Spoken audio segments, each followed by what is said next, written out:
the stress of experiencing racism, of having less access to resources, of having less generational wealth, of experiencing stigma in healthcare, of systemic mistrust of the healthcare system, which I think is generally pretty valid and pretty reasonable in most cases, all kind of come together and can really influence how folks interact with and experience the healthcare system. This is the Healthy Lifestyle Solutions podcast, and I'm your host, Maya Acosta.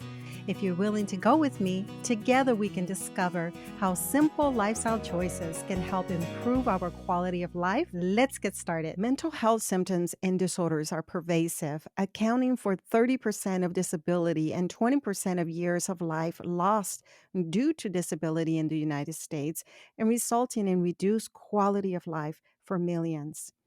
Racism, discrimination, and acculturative stress and trauma are only some of the factors that have been inextricably linked with mental health and well being, with greater internalized racism and greater acculturative stress, both associated with worse mental health.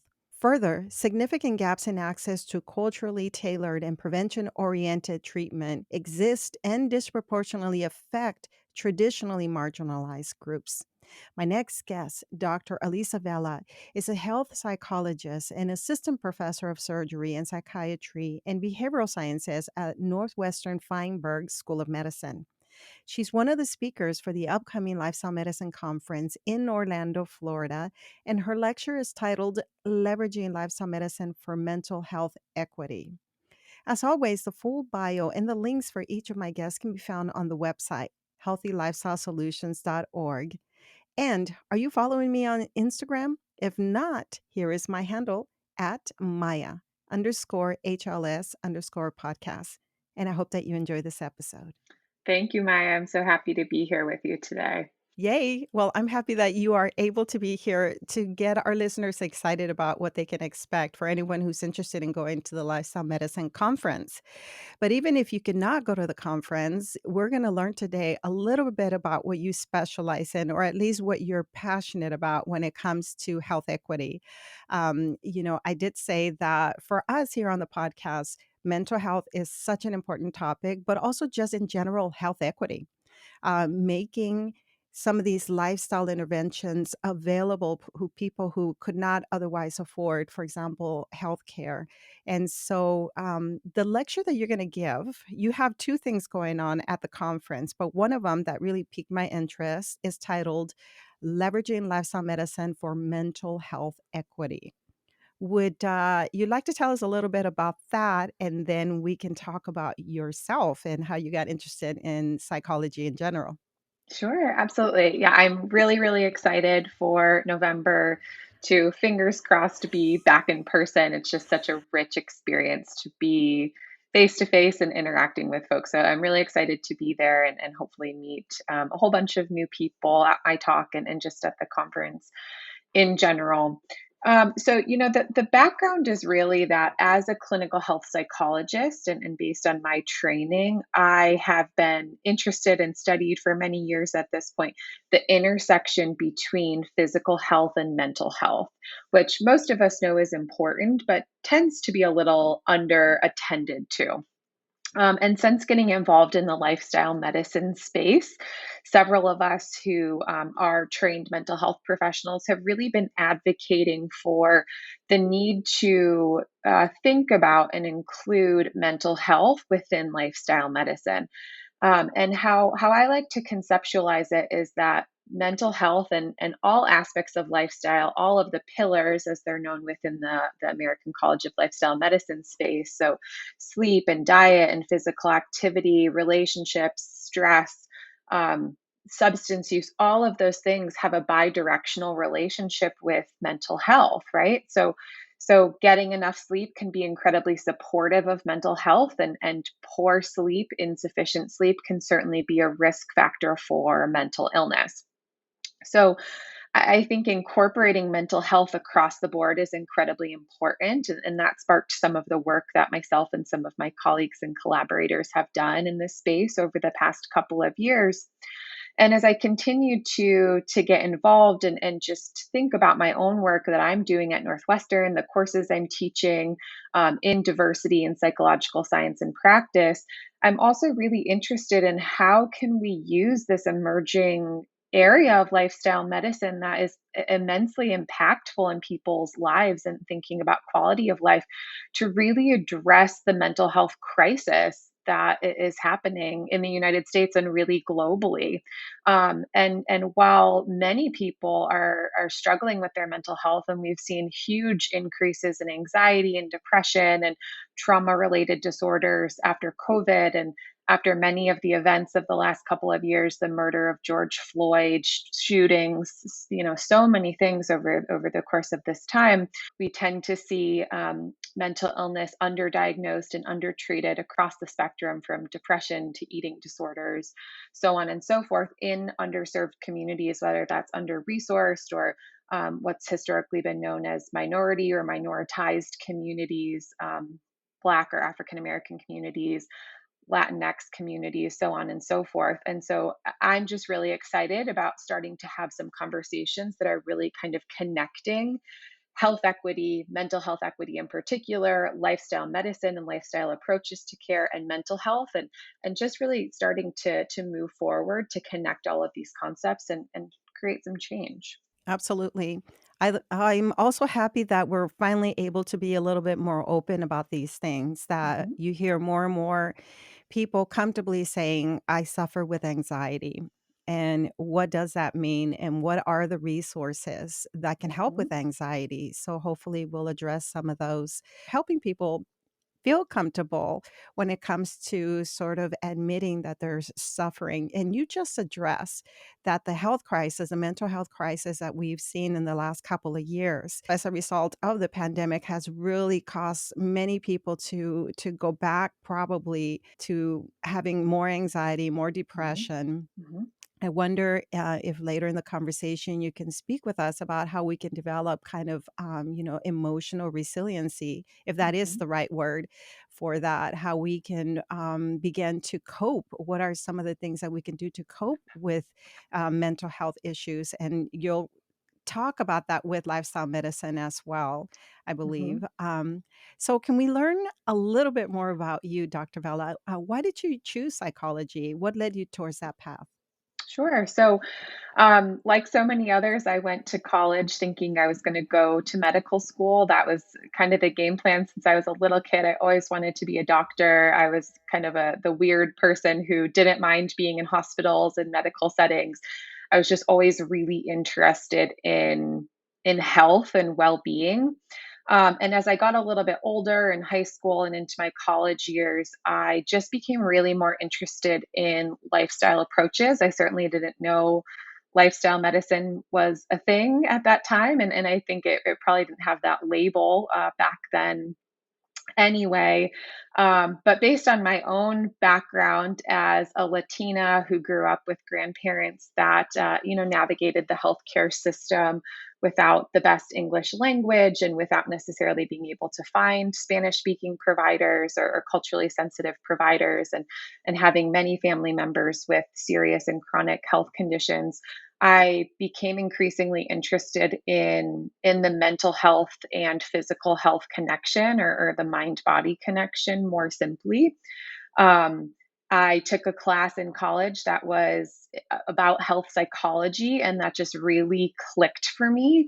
It was much more in alignment with my perspective on health, which is really focused on utilizing lifestyle and health behaviors for prevention and treatment. That's what I've always been interested and passionate about. And I was also a collegiate athlete. And so I really saw in myself and in my teammates how thinking and emotion and mental health showed up quite literally in the pool every weekend that we had a competition.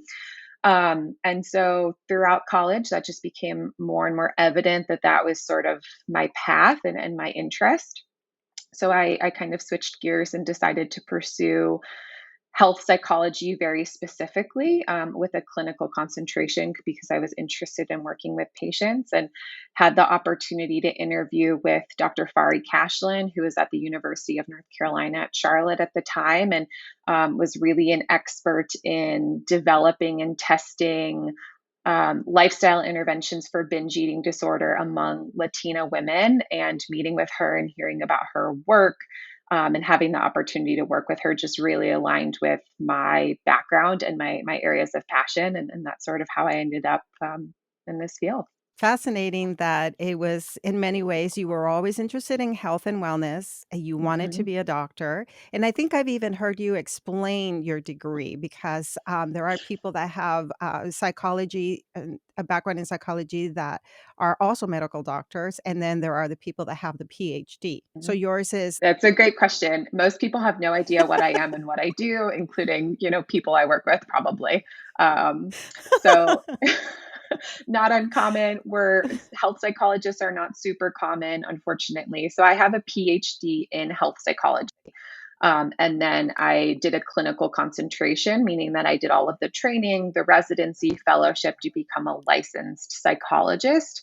But I really have specialized training in working with folks who have serious and chronic medical conditions, and particularly in medical settings and as part of interdisciplinary teams. So it's a different language to communicate with physicians, MDs, DOs, registered dietitians, social workers, and to really come together as a team. And so I've worked, with folks with diabetes, in primary care. I've worked in oncology. I've trained kind of all over the spectrum in terms of health, and that's really what I do as a clinical health psychologist. Mm, okay. Yes, thank you. And hopefully we can touch a little bit on your how you work in the cardiac setting in helping people to create change as they continue to hopefully improve their health. But also, I've heard you say that you have to kind of help them make the change to optimize their health just to even have a procedure. Mhm. Ah, so much to talk about. Dr. Vela, your interest in working with Latina women who have, suffered with disordered eating is really interesting to me. I myself am an immigrant, even though I don't have an accent. We came when we were very young, but there were couple of things that I think really affected us when it comes to mental health. One of them is living in fear, which I'm not going to, focus on too much, but just as an immigrant living in fear in this country and how that can affect you long term. That's part of the trauma. The other one is that we come as a culture, at least with my own family and my extended family that eventually also came here, is seeing the diet culture really, really taking a hold of my own family. I don't remember dieting when we lived in Mexico, but you come here and you eat like the kings and queens of old, like Dr. John McDougall says. And so you have access to a lot of different foods. And so, like many people think, if you can eat steak every night, it's a good thing. And then you start to see the women gain weight. It's usually always the women. And then I started to see dieting, which led me to develop disordered eating. And I went the other way in terms of restricting. I do speak about anorexia and bulimia from time to time here on the podcast because I want to continue to support women. I want to continue to talk about this. Many of the health coaches that come on, even other specialists come on, and they'll say that at some point in their lives, they also had disordered eating. Why is it so prevalent just in general? And what did you learn having worked with Latina women? Those are great questions. I really appreciate you bringing up this topic. I think it's immensely important and really underappreciated. And I mean, even having a pretty good sense of the scientific literature, there's more research that's coming out, but there's really just not enough attention to this topic, let alone in groups such as Latinas. I think this is so common for a variety of reasons. Number one is I think there's a lot of attention on food when we think about diet culture and dietary recommendations from medical providers, and even guidelines and stuff like that. There's so much attention to food, and there's so little attention to eating. And And nutrition is not just about what we eat, but it's about how we eat. And stress that might come along with eating, restriction, food environment, right? I think one of the challenges for folks who are immigrants can be even some of the kind of societal lifestyle factors. So thinking about in Latin culture, I'm of Mexican descent and Italian descent, so it's very culturally normative in my family to eat as a family, to sit down and eat at the table. And that's surprisingly not entirely common in the US, right? And so with changes in lifestyle come changes in eating behaviors. And I think it's the behaviors as well as some of the thinking related to things that you touched on, the food environment, access to food, what it means to be successful in terms of the food that we have access to or have the opportunity to eat, all play really important roles. And the other thing that comes to mind that we paid a lot of attention to in my research, and something I still think about now and is relevant to my current work, is the role of acculturation and acculturative stress, as well as generational status. So when somebody moves from another country to the United States, for example, or really anywhere else, they are assimilating to a new culture. There might be some major distinctions between where they lived previously and where they live now.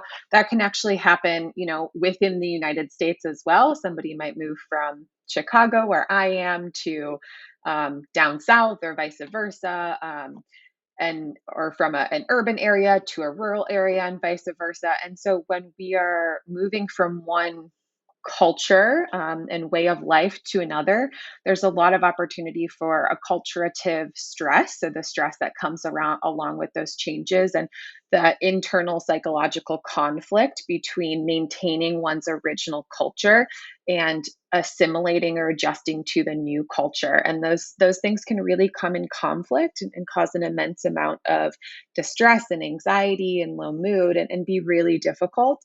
And within a household, within a family, potentially, there can also be different degrees of acculturative stress. And there's a lot of research looking at generational differences, particularly for families who immigrate.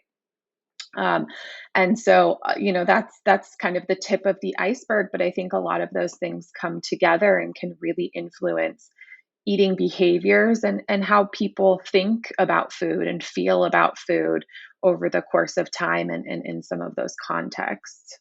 Excellent answer. Wow. It really helps me to understand, and it makes sense the way that you explained it is relocating, whether it is from one country to another or from one state to another, comes that added stress, period. I mean, moving in general is very stressful, but then coming into another culture that is not your own. And yeah, I mean, I remember the first few years that we were in this country, it was just us, my immediate family. We didn't have a support system. We didn't have other family to invite over for dinner. And then you begin to learn about the fast food and the frozen foods and just things that make it easy as you're adjusting to your surroundings. And that's exactly what happened with us. Certain foods that we never ate. Like I remember there was a time 5 years into us being here where an uncle of mine came from Mexico and he was wanting to prepare a meal and he said, "Where's your food?" And we're like, "In the freezer." And he was shocked. He couldn't believe we were eating these foods because where my family is, they still shopped right there in the street when the market sets up. You're eating fresh fruits and vegetables, and frozen foods were not as common, at least back then. So, gosh, that really helps a lot the way that you explained it. I'd like for our listeners to understand once again what it means to have racism in healthcare and to have these disparities in general in Mhm. healthcare. I will say that as this became even more apparent during the pandemic, that the people that were the most affected are the people that have the least amount of resources. Can you tell us more about what that looks like in healthcare and just mental health equity? What are we talking Mhm. about when you say that? Yeah, absolutely. I think we've known that racism is an issue in healthcare, in medicine, pretty much forever.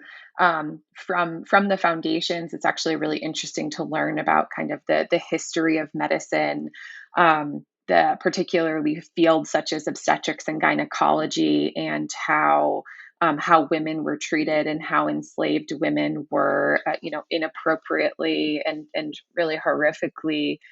I don't even know what language she's utilized, for lack of a better word, to study obstetrics. So there's an immense history of racism in medicine, and I think it's only more recently that we're starting to um, that the field is starting to acknowledge this more directly and have more explicit conversations. So certainly we have a long, long way to go. There was a paper, and I'm sure there are others that came out in 2020, I believe, in the journal The Lancet, that the title essentially said, "Racism, not race, drives inequality across the COVID-19 continuum." And there have been other papers and other statements saying a similar thing, that we tend to over attribute race to some of these disparities that we see, whether it's in COVID outcomes, or heart disease or diabetes or whatever it is. And it's not really race, because we know that genetic variation between race, ethnicity, which is also a social construct, but that's an aside for perhaps another conversation.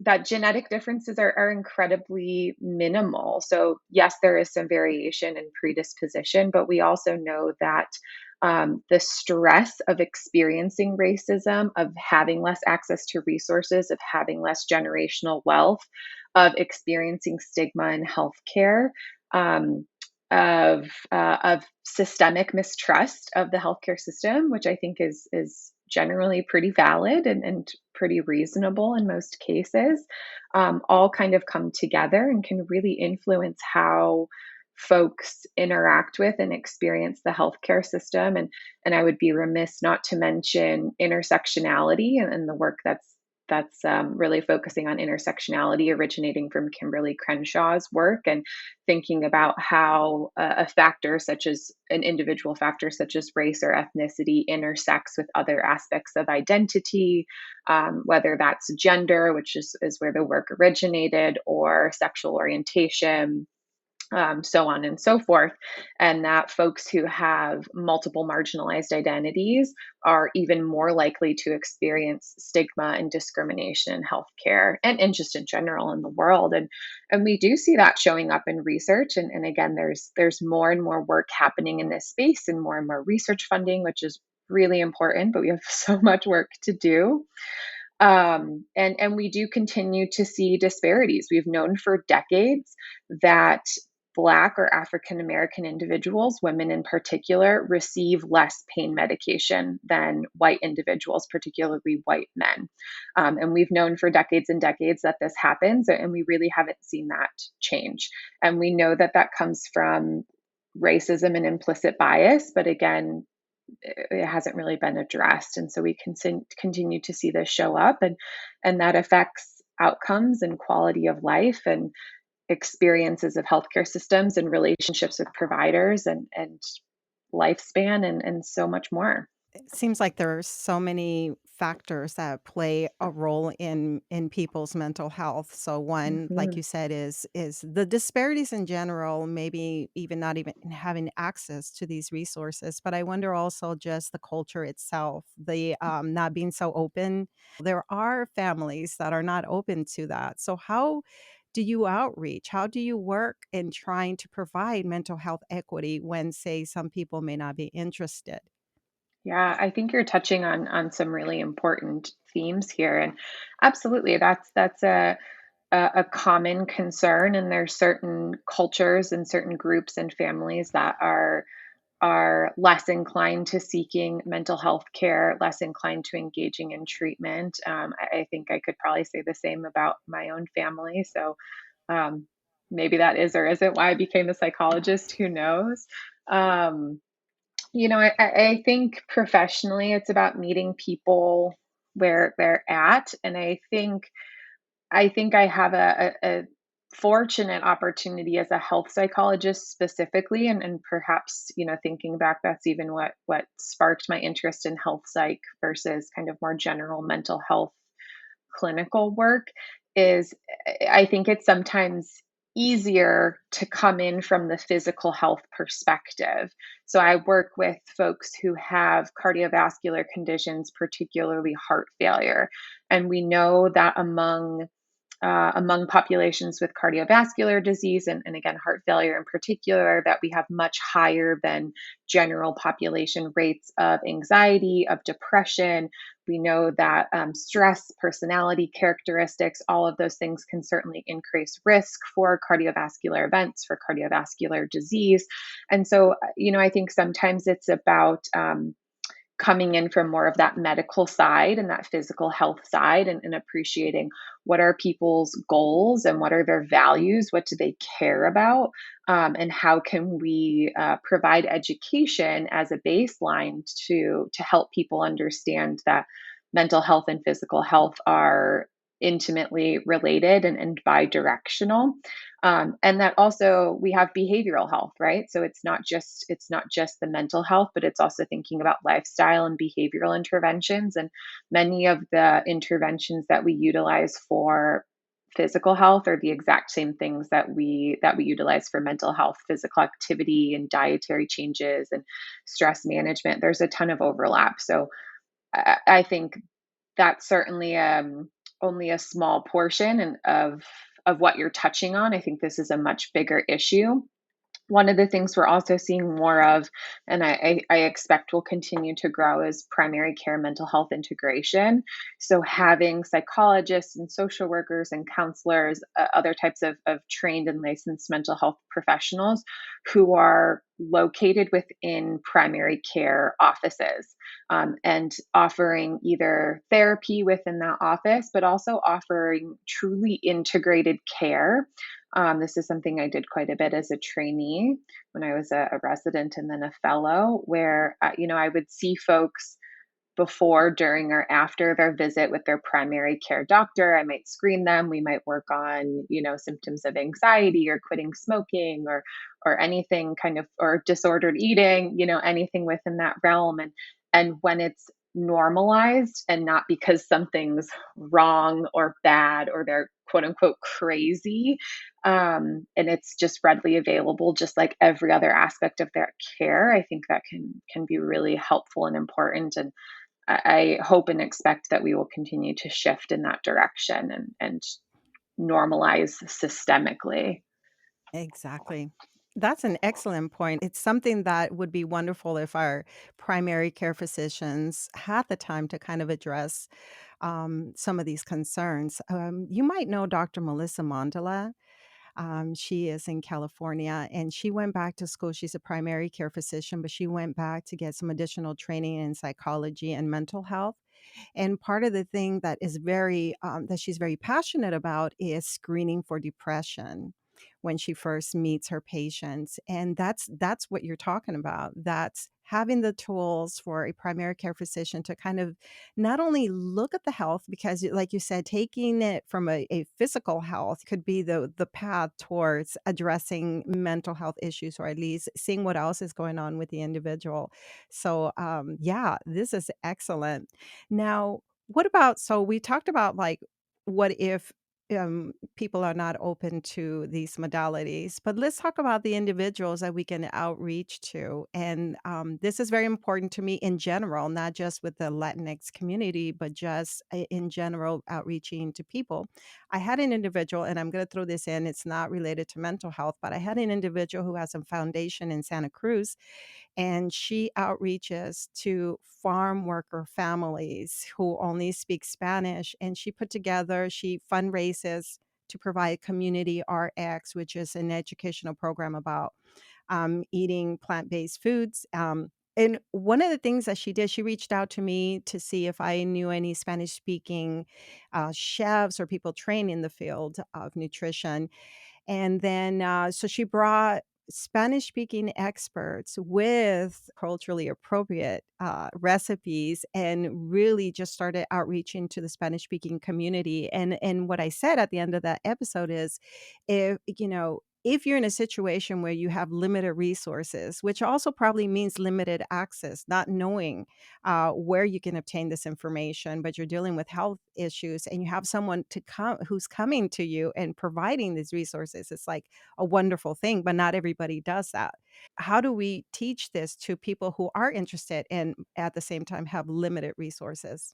Yeah, I think that's such what an amazing program and what a beautiful example of providing people with information and resources that is really relevant to their needs and their lived experiences. I think having resources available in one's native language is incredibly important, and being respectful of language is a really important aspect. And I actually think that's incredibly related to mental health. We know that what we eat impacts our mental health, and again, that acculturative stress and not being pushed by providers to eat something that's totally different than what is your, native or culturally bound food. Asking people from Mexico, like my family, to never eat a tortilla again is it's not going to work. Like that's not an appropriate recommendation. Tortillas have a place, of course.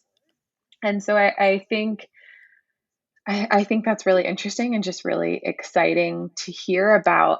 You know, I think part of this effort for myself and several others in the lifestyle medicine space is to really be thinking about, again, the intersection of mental health and lifestyle medicine and health behavior change, which is really what I do and am passionate about as a health psychologist. And how can we weave that into everything that we do? How can we educate all different types of providers who are, working in healthcare or outside of healthcare and nonprofits across the board about some of these things, and how they intersect, how food can be so important, not just physiologically, but psychologically as well, right? Food is more than just the nutrition. It's also brings up memories and emotions and all of these other sorts of things that are just as important as the nutrients themselves. And so I think that sounds like a really creative approach. And I also think that we have to be very thoughtful about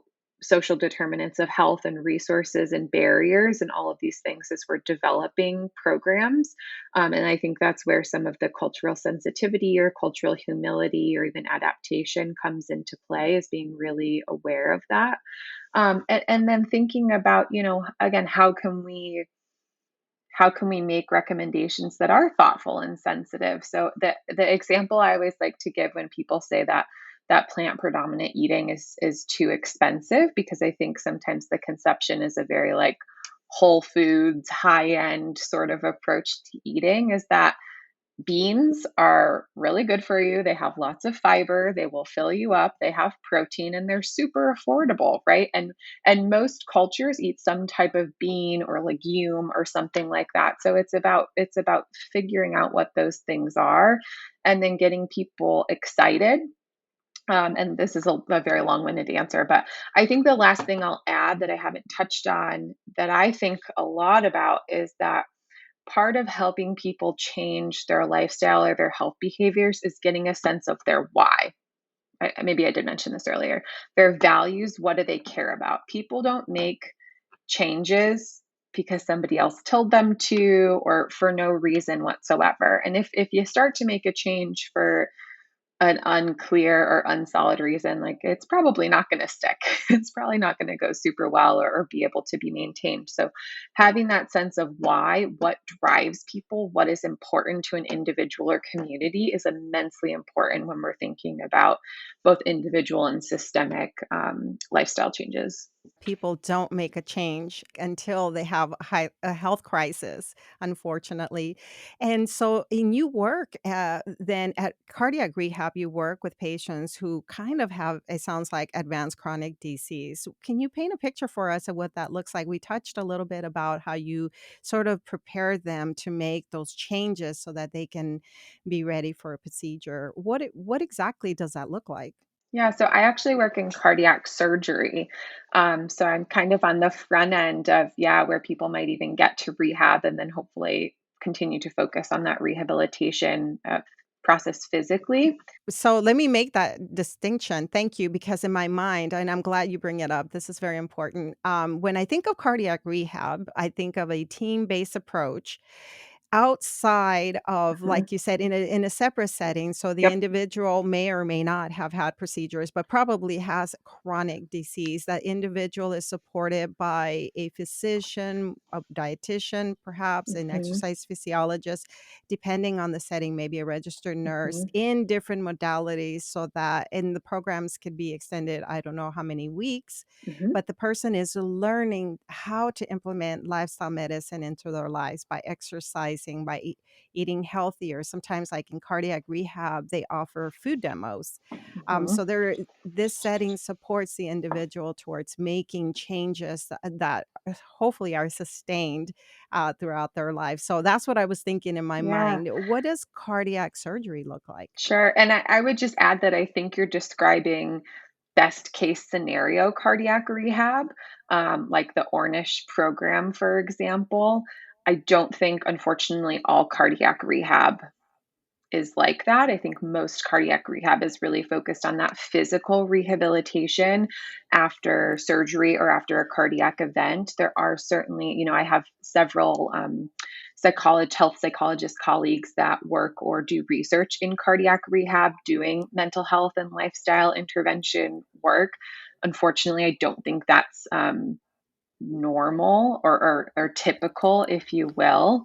Um, which again kind of speaks to health disparities and access, and people who have more resources are more able to travel, are more likely to access those programs that have a greater variety of resources. Excellent point. I'm so glad you bring that up too, because when I was thinking about this, as we've done research on what cardiac rehab looks like, you're right. You have to have, in order to enter one of those programs, I think the insurance has to be approved. Like if it's an Ornish program, unless you're in a comfortable situation and have the time to go to cardiac rehab, you're right. There's again an example of where some disparities can be very obvious. Most folks are probably either acutely or chronically ill. So again, they would meet criteria after a cardiac event like a heart attack or after some type of cardiac surgery. So they're either maybe were already on long-term disability or just generally unemployed, or might be on a more short-term disability or time away from work because of this cardiac incident or surgery. Thank you for clarifying that. Yeah. And so what does cardiac surgery look like? Sure. So I'm actually based, yes, in cardiac surgery, which is interesting. So that's why I'm an assistant professor of surgery, which is like kind of hilarious since I'm not a surgeon, but great too. It's fun and interesting to be able to bring my lens as a health psychologist to the surgical world.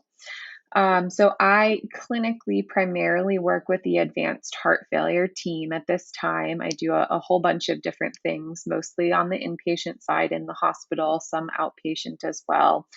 And I primarily work with folks who have heart failure and need advanced heart failure treatment, such as a heart transplant or an LVAD, which is a left ventricular assist device, a form of mechanical circulatory support, which essentially pumps for the left ventricle of the heart, for folks who are in heart failure. So, as you can imagine, these are major surgeries with major recovery and significant lifestyle changes.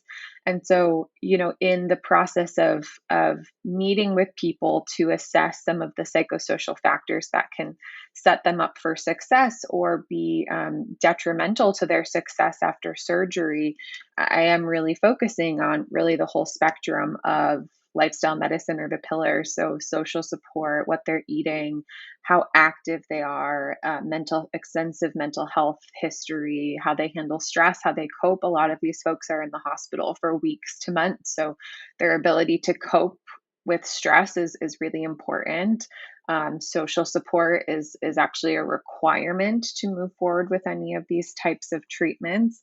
And then there are some other things that we sometimes have to address. For example, folks have to go at least 6 months without smoking anything, cigarettes, marijuana, whatever, cigars, because of the surgical risk and the risk to the lungs that comes along with that. So helping people, quit smoking, maintain abstinence from smoking or alcohol or marijuana, etc. Um, all of those factors. So helping them really prepare for a big surgery and a big lifestyle change, again, in terms of lifestyle health behaviors and psychologically, or really trying to maintain mental health for people who don't have a history of mental illness or mental disorder. Again, it's pretty taxing to be hospitalized, and we know that, as I mentioned earlier, there are much higher rates of anxiety and depression after cardiac surgery. There's a lot of physiological factors that come into play: inflammation in the body, um, blood flow, the insufficient blood flow when somebody has heart failure. It obviously affects the whole body, including the brain, and so there's that risk of symptoms of depression, anxiety, cognitive symptoms and deficits, etc. So it's really working with these folks and with their families to help them get through a really big surgery and then really thrive after. So I help people prepare, I help people cope while they're in the hospital, and then I help them, depending on individual needs, recover after. So that might be, managing their medications, managing stress, adjusting to not being able to work when that's really important. And we have sometimes people who went from pretty healthy and then all of a sudden they need a heart transplant and they were like working and have young kids, and that's a huge lifestyle change. So really helping people recover from a pretty intensive surgery. The recovery usually takes at least about a year, and really move towards thriving and living their best lives. I like to say nobody gets a heart transplant for a good time. They do it for reasons. That's where that why comes into play, and really helping people move towards whatever it is that they want to be doing with their lives after surgery. That's excellent what you do. That's Thank you. incredible that you can offer this sort of support. I bet not everybody has access to a health psychologist. That is unfortunately true. I knew an individual who had a triple bypass procedure, and you would think, well, you sort of have like a new heart. You're going to feel better. You're going to have more energy. Your health will be optimized as a result of this. And I was shocked to see the individual depressed and regretting I should not have had this procedure. Mm, Almost like not like the individual lost their will to live, mm. and did have depression for about 1 or 2 years after the procedure. And what it sounds like what you do is you continue to offer that support because you know that there might be a prevalence for depression and anxiety and that added stress that comes as a result of having, for example, a heart transplant. That's huge. Yeah, absolutely. And I think I'm sorry to hear about this person and their experience. I think it is unfortunate that that's actually rather common, and most people just aren't aware of that or don't have that expectation going in. And I Mhm. think the challenge too is we're talking about major surgery, and then folks have to sort of go home and figure it out, right? They may or may not have access to cardiac rehab, to transportation to cardiac rehab. They may or may not have a good relationship with their medical providers, with any of their doctors, access to a psychologist or a registered dietitian, etc.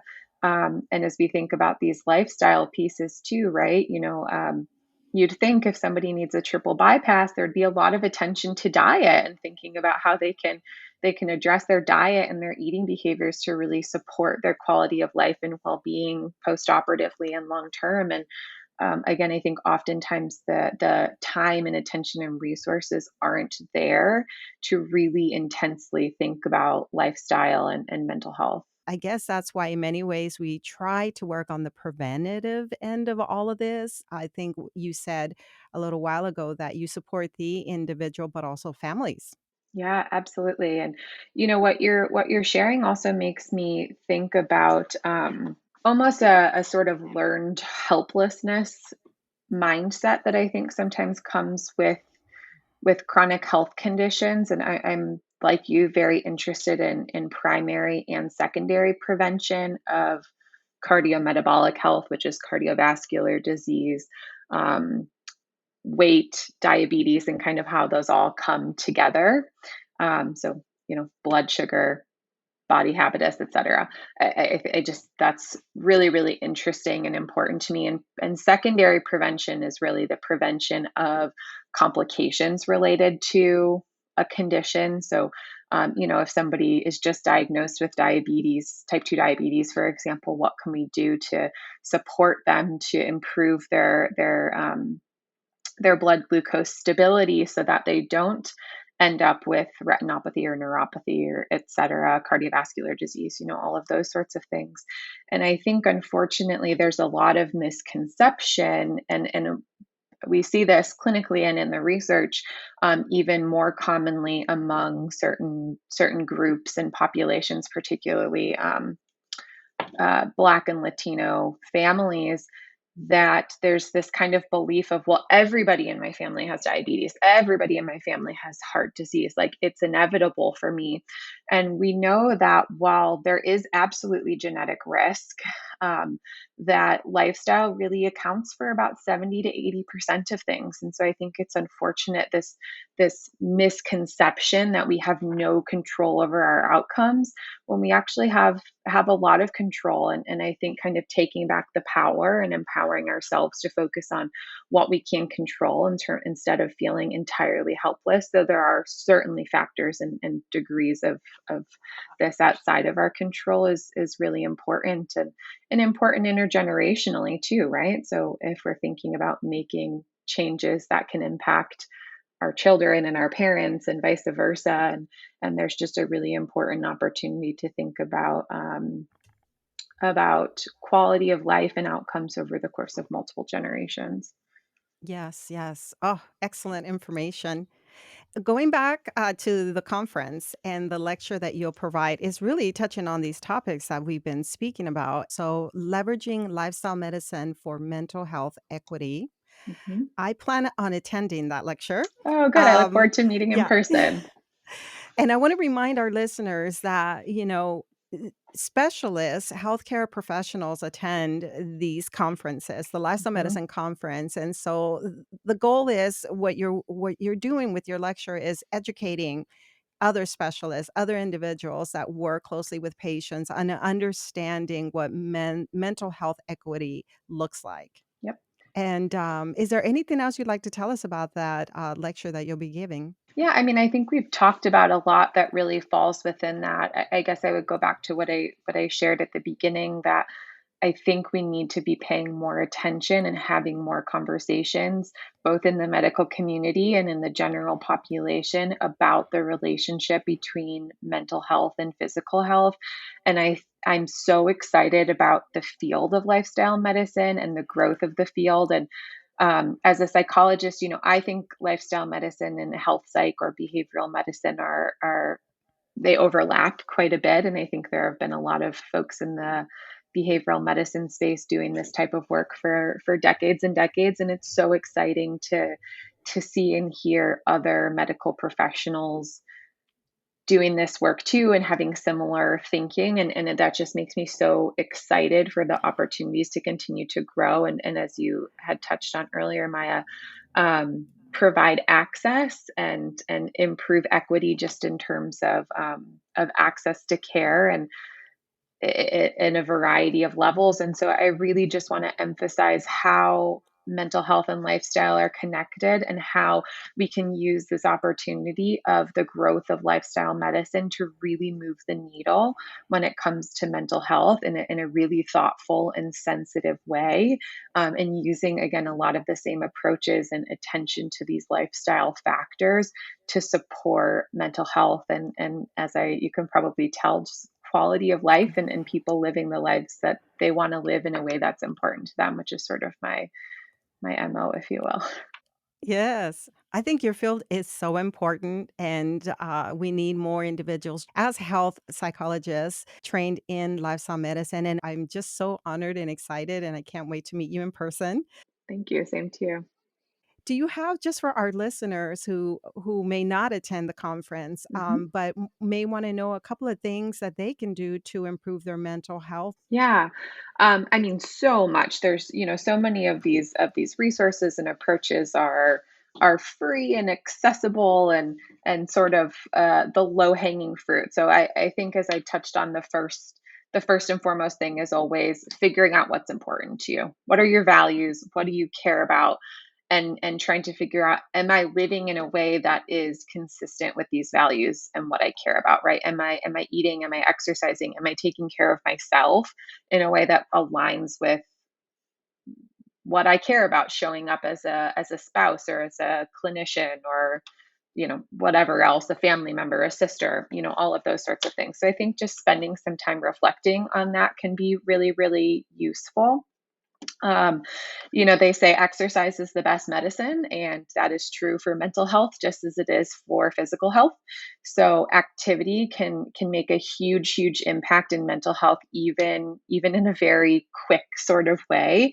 And I think I see where people get stuck, and I have been impacted by this myself. Of course, this line of thinking is feeling like they need to do so much for it to count. And I think moving away from that and recognizing that that's a really common pattern of thinking that doesn't necessarily serve us. So the example would be that oftentimes people won't exercise because they're like, well, I can't go to the gym for a whole hour and do this intense workout, and so why bother? And we know from the science that exercise, quote unquote, counts after only 10 minutes. So a 10-minute walk is exercise and is amazing. And it's also cumulative. So if your goal is 30 minutes of exercise a day, three 10-minute walks is the exact same as a 30-minute walk in terms of the outcomes that we see. And if you can't do three 10-minute walks, a 10-minute walk, a 5-minute walk is amazing. So exercising not to lose weight or to change our body, but just because of how it makes us feel and the energy it gives us and our mental health, I think is really, really important and really underutilized. This has been wonderful. I can't tell you how valuable this has been for me. I feel like you need to come back on and talk more about all of this. I'd love So, like to. I said, yeah, we will definitely stay in touch. Again, thank you for being with us today. Thank you so much for having me. It was so fun to talk to you, and you certainly have me hyped up for the conference in November, and I really look forward to hearing the feedback from our conversation. What a wonderful conversation I just had with Dr. Vela. And I wanted to summarize some of her key points that we had during our conversation. I asked Dr. Vela why diet culture and disordered eating is so common within the Latina community. She mentioned that we pay so much attention to food, but very little attention to actually eating. Nutrition is not just about what we eat, but it's also about how we eat. As a culture, we've lost that family setting that was once important to us, and we've pulled away from some of our original foods that were mainly plant based. Environment plays a huge role. So, we spoke about the role of acculturation. There's the added stress that comes from relocating from one culture to another while living with an internal psychological conflict of trying to maintain one's own culture while adjusting to a new one. So, basically, assimilating. But this doesn't have to happen from one country to another. It can happen from just one state to another where you suddenly find yourself having to adapt and adjust to a new culture. We spoke about the stress of experiencing racism and stigma in healthcare. There's a systemic mistrust of the health system, which can influence how people interact with the health system. Dr. Vela believes that coming from a physical health perspective, in other words, addressing a patient's health issues, offering lifestyle medicine modifications can help lead to improved overall wellness and improved mental health.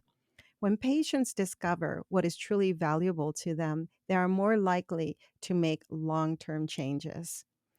I hope that you consider going to the Lifestyle Medicine Conference. This is an example of the great knowledge that you will receive as a result. Head on over to my voicemail. That's speakpipe.com/HLS. And let me know what you thought about this episode. Did you find some value in it?